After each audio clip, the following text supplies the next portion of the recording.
So now we are gonna take a look here at the Speras TH2K, the hunting kit.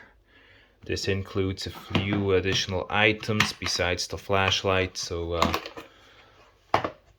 what we also got is a charger, the lanyard, 2 spare O-rings, remote switch, those 2 LED modules, the weapon mount, charging cable, USB A to C, and when it comes to the beam colors, there's already the LED with the white color, white beam color, and we also have the green and red.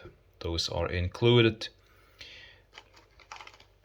And on the back side, you can see the different lumen levels and the candela ratings for each beam color. White, red, and green goes up to 500 and 7,240 candelas, so that's a huge intensity already.